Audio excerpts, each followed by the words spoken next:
Hello అండి, welcome to our channel. ఈరోజు దొండకాయ మసాలా కర్రీ ఎలా తయారు చేయాలో చూద్దాం. ముందుగా దొండకాయలను క్లీన్ చేసుకొని ఒక దొండకాయలు 4 ముక్కలు వచ్చేటట్లుగా నిలువుగా కట్ చేసుకోండి. ప్యాన్లో పల్లీలు తీసుకొని వేయించి పక్కన పెట్టుకోండి. అవి చల్లారేలోపు ప్యాన్లో 3 టేబుల్ స్పూన్ ఆయిల్ వేసుకొని సన్నగా తరిగి పెట్టుకున్న ఉల్లిపాయలు కూడా వేసుకొని మగ్గించండి. అవి మగ్గాక పసుపు కూడా యాడ్ చేయండి. అది ఒకసారి కలిపి సన్నగా తరిగి పెట్టుకున్న దొండకాయ ముక్కల్ని కూడా వేసుకొని కలిపి కొంచెం సాల్ట్ వేయండి. సాల్ట్ వేయడం ద్వారా ముక్కలు త్వరగా మగ్గుతాయండి. దొండకాయలు అప్పుడప్పుడు మూత పెట్టి అప్పుడప్పుడు కలుపుతూ ఉండండి. దొండకాయలు మగ్గాక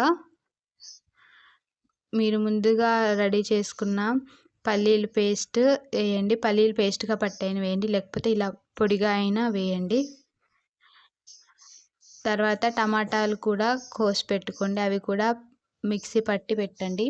ఆ టమాటా పేస్ట్ని కూడా వేసి పచ్చివాసన పోయేదాకా కాసేపు కలపండి.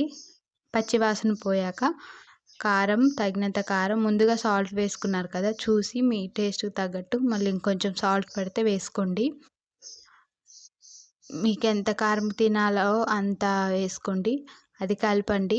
కొంచెం వాటర్ కూడా వేసుకొని ఒకసారి కలిపి మూత పెట్టండి. మధ్యలో మధ్యలో కలుపుతూ ఉండండి. నూనె పైకి తేలేదాకా కూరను మగ్గిస్తూ ఉండండి.